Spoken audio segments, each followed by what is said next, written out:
안녕하세요. 피부과 전문의 권순효입니다. 오늘 제가 준비한 이야기는 비슷하지만 다른 피부 질환, 티눈과 사마귀의 증상과 치료법입니다. 손과 발에 이물감을 주는 피부 질환인 티눈과 사마귀.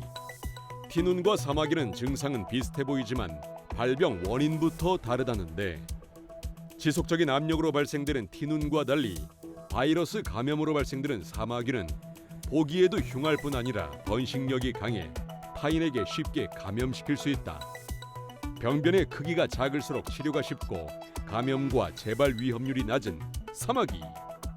그에 반해 티눈은 가운데 딱딱한 핵이 주변 삼각신경을 눌러 피부 속으로 박히는 특징을 보이는데 유병 기간이 길수록 통증이 발생할 수 있고 보행에 문제가 생겨 허리 통증이나 전신 통증까지 일으킬 수 있다고 한다.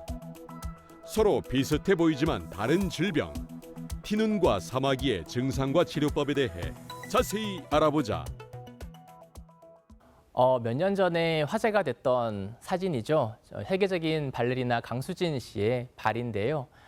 굉장히 예쁜 발이고 아름다운 발이긴 하지만 저희의 발과는 뭔가 다르죠. 보시면은 그 관절부, 특히 뼈가 튀어나와 있는 부분에 피부가 굉장히 두껍고 동글동글한 알들이 박혀 있다라는 것을 아실 수 있을 텐데요. 이런 사진은 비단 발레리나 강수진님의 발뿐만 아니라 다른 운동선수의 발에서도 쉽게 볼 수 있습니다. 축구선수 박지성 선수의 사진도 화제가 됐던 적이 있었는데 앞선 강수진님의 발과 마찬가지로 발가락의 발등 부위에 이런 동글동글한 티눈이 박혀 있는 것을 알 수가 있죠. 이러한 티눈과 굳은 살, 과연 운동선수들만의 일일까요? 저도 어렸을 때 이런 티눈과 굳은 살을 경험했던 적이 있었는데 학생 때 시험이 끝나면은 친구들과 함께 모여서 유명한 비디오 게임을 같이 했거든요. 한번 시작하면 서너 시간씩 계속 합니다. 그러면은 다음 날 되면 엄지에 물집이 생기고 며칠이 지나면은 딱딱해진 다음에 떨어지게 되죠. 이런 현상을 플레이스테이션 엄지라고 표현하는데요. 이런 게임을 열심히 하는 친구들에게서 엄지가 굳은 살이 생기는 현상을 의미합니다. 이처럼 굳은 살, 티눈 이런 현상들은 여러분들의 주위에서는 흔하게 볼 수 있는 현상들입니다. 하지만 모든 분들이 피부과를 찾지는 않죠. 대부분은 통증이 있으신 분들의 경우에 병원을 찾게 됩니다. 자, 먼저 굳은 살과 티눈이 도대체 왜 아플까를 이해하기 위해서는 피부의 구조에 대한 간단한 설명이 필요합니다. 우리 피부는 위에서부터 표피, 진피, 피하 지방의 세 층으로 나뉘어져 있습니다. 표피의 가장 주된 역할은 피부를 보호하는 기능이죠. 표피의 가장 바깥층을 각질층이라고 하는데요. 이러한 각질층은 반복적인 마찰이나 압력에 대해서 피부를 보호하는 역할을 합니다. 생각해 볼까요? 만약 피부가 계속 반복적으로 뭔가가 문지른다라고 하면은 피부가 손상이 되고 피가 나게 되고 2차적인 감염이 발생할 수 있겠죠.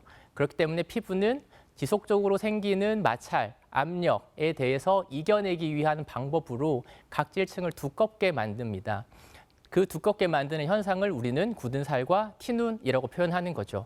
따라서 굳은 살과 티눈은 어느 순간까지는 외부적인 자극에 대한 정상적인 피부 반응이라고 할 수 있습니다. 하지만 어느 순간을 넘어서면은 이제는 육안으로 보이는 단계를 지나서 아픈 단계까지 진행을 하게 됩니다. 제가 환자분들께 편하게 이해하시기 쉽게 발바닥에 쇠조각 하나를 달고 걸어 다닌다라고 표현을 하는데요. 각질층이 두꺼워지면 딱딱하고 굳어지면은 어느 순간부터는 마치 쇠조각을 밟고 다니는 것 같은 통증을 느끼게 됩니다. 그런 경우 다시 이제는 병원을 찾게 되죠. 그러면은 지금까지는 굳은 살, 티눈 제가 혼용해서 사용을 했는데요. 엄밀히 말하면 이 둘은 다른 질환입니다. 왼쪽 사진과 오른쪽 사진이 있죠. 왼쪽 사진의 경우에는 앞선 강수진님의 발과 같이 발등, 발가락, 특히 뼈가 튀어나와 있는 부분에 굉장히 동글동글하고 딱딱한 피부가 생겨 있습니다. 그에 비해서 오른쪽에 있는 발 같은 경우에는 발바닥 쪽에 굉장히 넓고 둥그스름한 두꺼운 피부가 있는 것을 알 수 있죠. 이 두 가지를 왼쪽을 티눈, 오른쪽을 굳은 살이라고 표현합니다. 티눈과 굳은 살은 어두운 노란색의 딱딱하게 만져지는 피부, 앞서 말씀드렸던 각질층이 두꺼워져 있는 상태라는 점에서는 동일합니다. 하지만 모양이 조금 다른데요. 티눈의 경우에는 상대적으로 좁게 나타나고 굳은 살의 경우에는 상대적으로 넓게 보입니다. 가장 큰 중요한 차이점은 티눈의 경우에는 원형으로 돌출된 중심핵 있다는 점입니다. 이것은 티눈의 환자 사진인데요. 보시면은 오른쪽이 이 피부 확대경으로 이 티눈을 확대해서 본 사진입니다. 하얀색으로 피부 주름이 쭉쭉쭉 가다가 어느 순간에 딱 멈춰 있죠. 그리고 그 사이에는 마치 그 나무에 나이테가 있는 것처럼 이렇게 동글동글하게 동심원 모양의 뭔가가 들어 있습니다. 이게 지금 바깥에서 본 사진이고 이게 만약에 피부 안쪽으로 들어간다라고 하면은 뾰족한 모양으로 보이게 됩니다.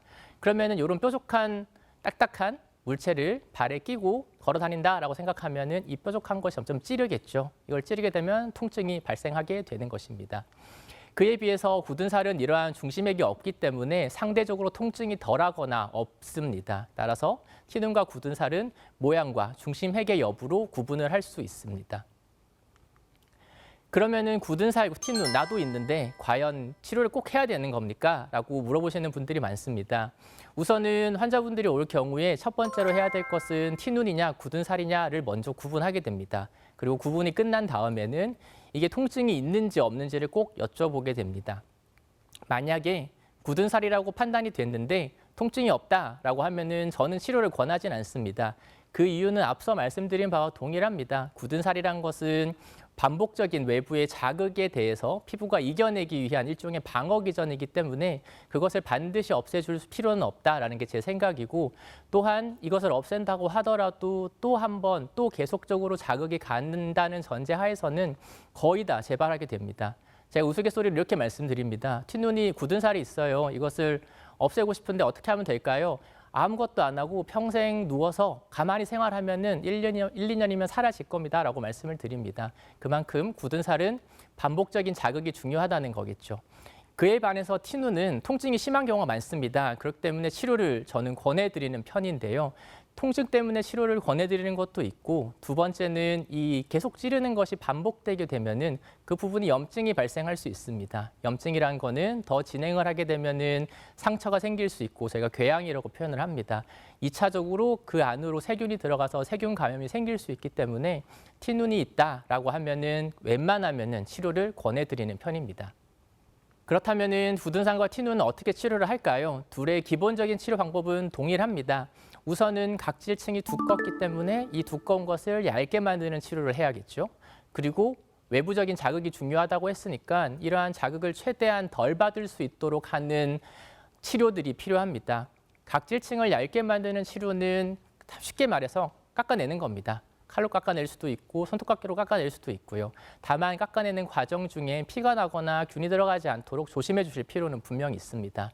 그렇기 때문에 각질 용해제라는 것을 추천드리는데요. 붙여놓고 있으면 그 각질층이 이렇게 불듯이 뜨게 됩니다. 그러면 좀 더 분리해내기 편하겠죠. 그렇기 때문에 깎아내거나 혹은 이런 살리실사람 밴드를 통해서 불려서 깎아내도록 권해드리게 됩니다. 그리고 이 가해지는 압력을 완화시키기 위해서 좀 더 편한 신발을 신도록 권해드리고, 추가적으로 압력을 완화하는 패드를 붙이도록 권해드립니다. 하지만 이게 실질적으로는 잘 되지 않고 걸을 때마다 계속 움직이는 경우가 많아서 쉽지는 않습니다. 티눈의 경우에는 거기에 더해서 추가적으로 수술적인 치료까지도 권합니다. 여기 보시는 그림은 펀치라는 기구인데요. 우리가 흔히 종이에 구멍을 동그랗게 뚫을 때 펀치라는 기구를 사용하죠. 피부과에서도 이러한 펀치라는 기구를 동그랗게 피부를 절개할 때 사용하게 됩니다. 주로 조직 검사를 할 때 많이 사용하게 되는데요. 이 사이즈별로 있습니다. 2mm부터 길게는 7mm, 8mm까지 있기 때문에 이 기구를 이용해서 이 티눈 핵, 중심 핵을 제거를 하게 되면은 통증이 금방 사라지게 됩니다. 그리고 이러한 물리적인 방법 외에도 냉동 치료 혹은 레이저 등을 통해서 이러한 중심 핵을 제거하는 방법을 사용할 수 있습니다. 하지만 앞서 말씀드린 이유 때문에 티눈은 재발하게 됩니다. 이 왼쪽 환자분 동일한 환자인데요. 왼쪽 사진에서 보시듯이 티눈이 있었고 그거를 티눈 핵을 잘 제거를 했지만 3개월 뒤에는 다시 티눈 핵이 형성되기 시작한 것을 알 수 있습니다. 티눈이 있을 때 집에서 자가로 손톱깎이를 이용해서 제거를 하시는 분들이 종종 있는데요. 자가로 하는 경우에는 2차적인 세균 감염의 문제가 발생할 수 있습니다. 따라서 티눈을 직접 해결하시려고 하지 마시고 병원을 찾으셔서 보다 멸균된 상태에서 치료를 받으시는 것을 권해드립니다. 그럼 지금까지 다뤘던 내용을 바탕으로 이 사진 한번 볼까요? 이 사진의 경우에는 우리가 앞선 티눈과 굳은 살에서 봤던 모양과 굉장히 유사하게 보입니다. 하지만 뭔가 좀 다르죠. 뭔가 오밀조밀하게 모여 있고 개수가 굉장히 많습니다. 그리고 어떤 애들은 압력이 실질적으로 닿을 것 같은 부위가 아닌 부위에 생겨 있는 경우도 있죠. 이러한 증상을 사마귀라고 표현합니다. 사마귀는 티눈과 완전히 다른 질환입니다. 모양은 비슷하게 볼 수 있습니다만 완전히 다른 질환입니다. 티눈은 앞서 말씀드린 대로 외부적인 자극에 대한 피부의 반응이지만 사마귀는 바이러스 감염에 의해 생기는 피부 증상입니다. 그 바이러스 이름이 사람 유두종 바이러스라고 하는데요. 피부 혹은 점막에 접촉을 할 때 그 바이러스가 피부로 침투해서 발생하게 되는 증상이 바로 사마귀입니다. 티눈은 주로 손발에 힘이 많이 닿는 곳에 생기죠. 하지만 사마귀는 어디든지 생길 수 있습니다. 손에도 생길 수 있고요. 얼굴과 같은 곳에 생기는 편평사마귀도 굉장히 흔하게 볼 수 있는 증상입니다. 앞서 보여드린 티눈과 같이 손발바닥에도 생길 수 있고요. 항문 생식기에도 생길 수 있습니다. 그렇다면 사마귀는 왜 문제가 되는가? 첫 번째는 다른 부위로 퍼지기 때문입니다. 예를 들면 사마귀가 한 부위에 생겼다라고 하면 그 상태로 가만히 있는 것이 아니라 그 옆 부위 혹은 내 신체의 다른 부위로 생기게 됩니다. 이 사진 한번 볼까요? 발가락에 한 군데 생긴 사마귀가 있는데요. 그 사마귀가 자꾸 마주치는 두 번째 발가락에 자꾸 접촉을 하게 되겠죠. 그러면 그 접촉하면서 이 바이러스가 반대편 두 번째 발가락으로 옮기게 됩니다. 이걸 마치 키스하는 것과 마찬가지다라고 해서 키싱 월드, 키스하는 사마귀라고 표현을 하는데요. 이런 증상들 때문에 옆으로도 퍼지고 또 환자들은 이거를 만지겠죠. 이상하다. 이 티눈이 생긴 건가 하고 만지면은 손에도 옮깁니다. 그리고 손은 얼굴에 옮기기 좋은 감염 경로가 되겠죠. 그렇기 때문에 사마귀는 전신으로 퍼질 수 있습니다. 이 퍼지는 속도에 대해서는 알려진 바가 많지는 않지만 사마귀가 어떤 종류의 바이러스가 어떤 종류의 타입이냐, 그리고 면역 상태는 어떤가, 그리고 피부 상태는 어떤가 등에 다릅니다. 예를 들면 손발바닥에 땀이 많으신 분들 같은 경우에는 좀 더 사마귀가 많이 퍼지는 특성을 가지고 있습니다. 또한 다른 사람에게도 옮깁니다. 내가 사마귀를 가지고 있습니다. 그러면은 저희 와이프, 저희 아이에게도 옮을 수 있을 뿐만 아니라 저희 직장 동료에게도 옮길 수 있겠죠. 그 서양에서 많은 사람들을 대상으로 어떤 경우에 사마귀가 잘 퍼지냐를 연구한 게 있는데요. 가족 중에 사마귀 환자가 있으면은 사마귀 환자가 가족 중에 없는 사람들에 비해서 사마귀가 생길 확률이 2배라고 합니다. 또한 2배까지는 아니긴 하지만 그보다 좀 더 낮은 확률로 높아질 수 있는 확률은 반 친구 중에 사마귀 환자가 있거나 혹은 공중 목욕 시설을 이용하거나 수영장을 자주 이용하거나 혹은 수영할 때 아쿠아 슈즈를 사용하지 않을 경우 사마귀의 전파 가능성이 높아진다라는 연구가 있습니다.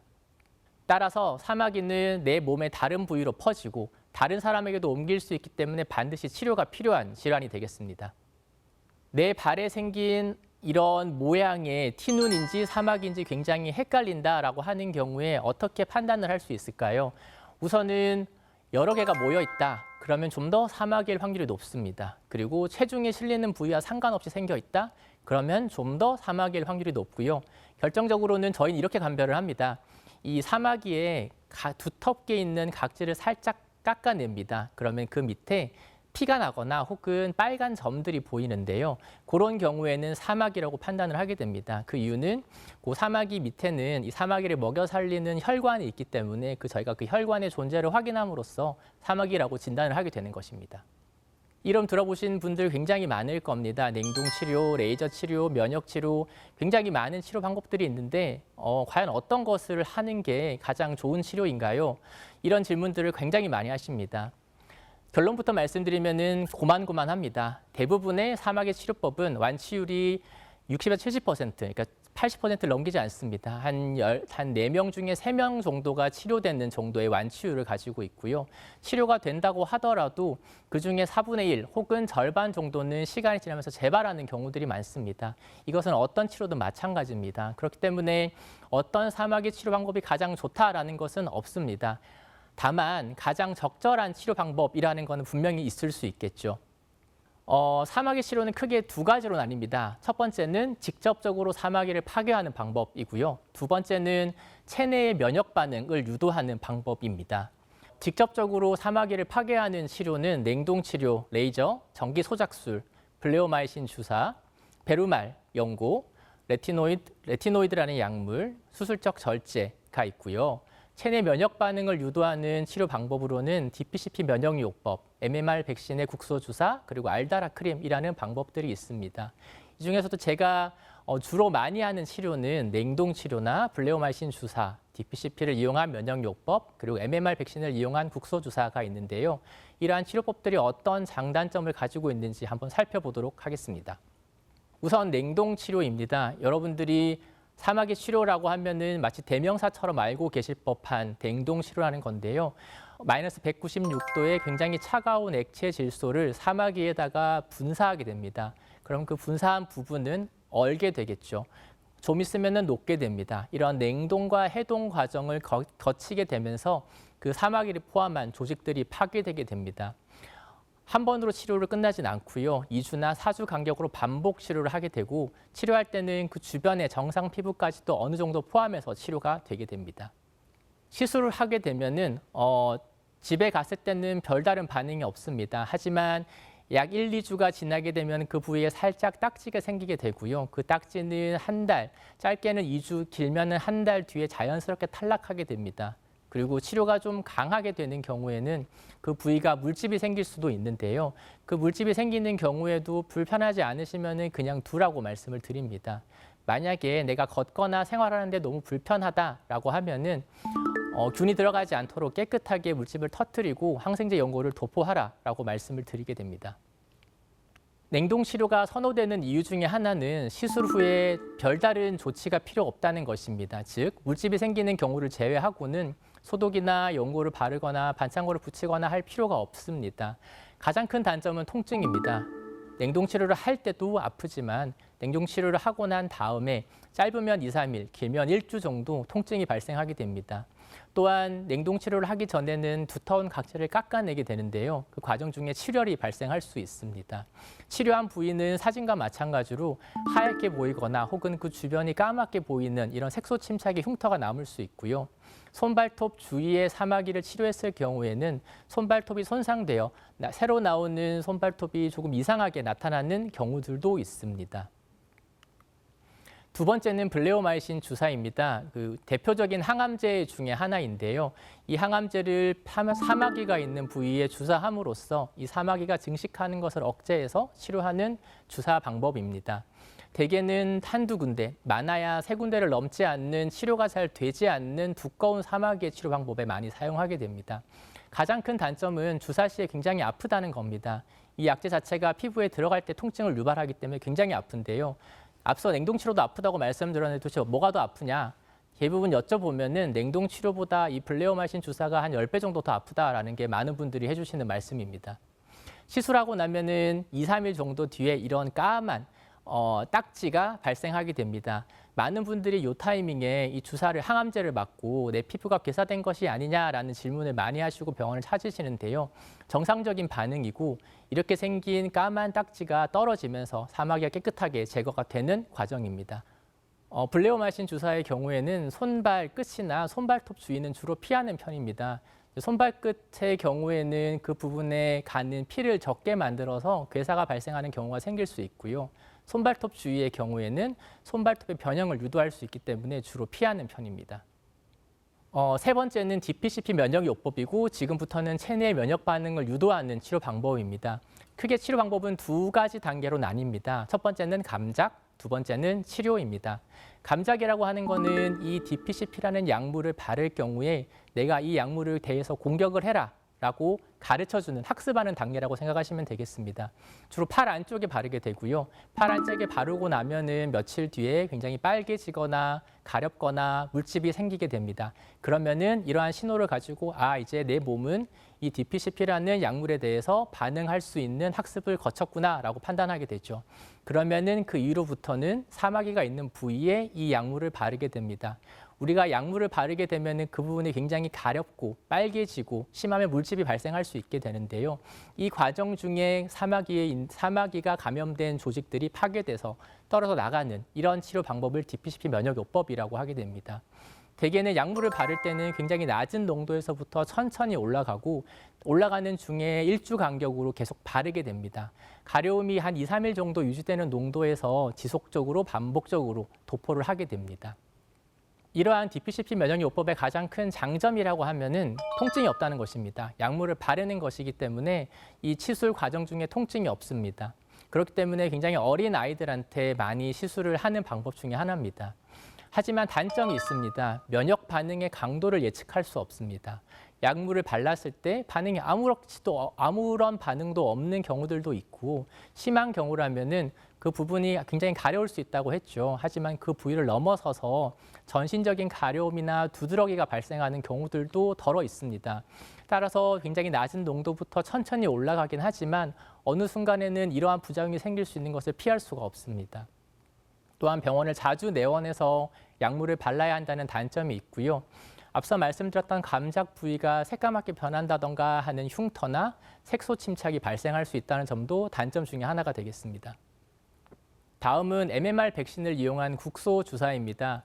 MMR 백신을 들어보신 적이 있으실 텐데요. 홍역, 골거리, 풍진에 대한 예방 주사가 되겠습니다.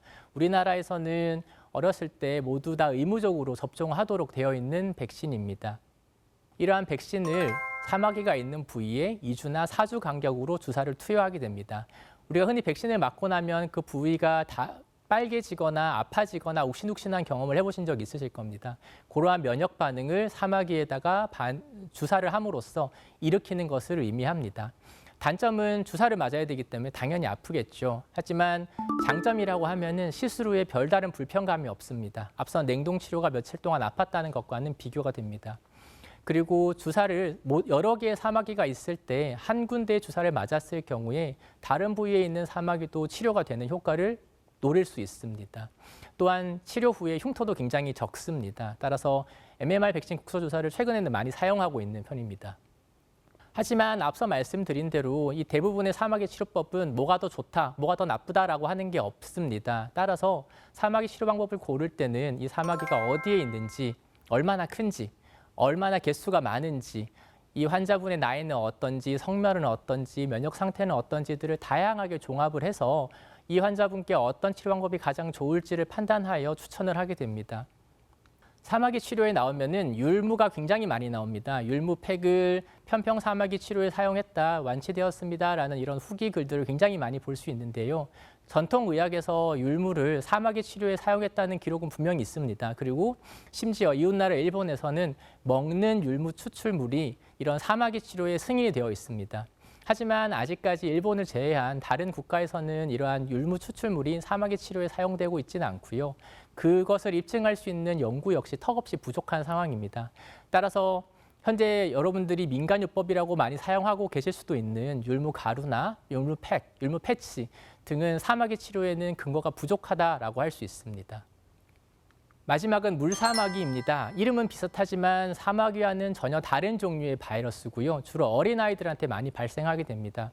아토피 피부염이 있다라고 하는 경우에는 물사마귀가 더 많이 생기고 개수도 굉장히 많고 더 오래가는 특징을 가지고 있고요. 특징적으로 이 사진에서 마찬가지로 배꼽처럼 가운데가 이렇게 폭 파여져 있는 한 0.5cm 정도 되는 크기의 이런 혹들이 발생하게 됩니다. 물사마귀는 앞선 사마귀와 달리 시간이 지나면서 나이가 들면서 대부분 자연 치유된다고 알려져 있습니다. 하지만 문제가 되는 게 그 얼굴 쪽에 있어서 밖으로 보이는 경우, 미용적으로 문제가 되는 경우, 혹은 보호자가 치료를 원하는 경우, 대부분은 아이가 다니는 어린이집이나 유치원이나 학교 등에서 치료를 권하는 경우들이 문제가 됩니다. 그런 경우에는 직접 그 물사마귀를 짜는 치료들을 하게 되는데요. 통증이 발생할 수 있고 흉터가 발생할 수 있기 때문에 치료에는 좀 더 신중한 편입니다.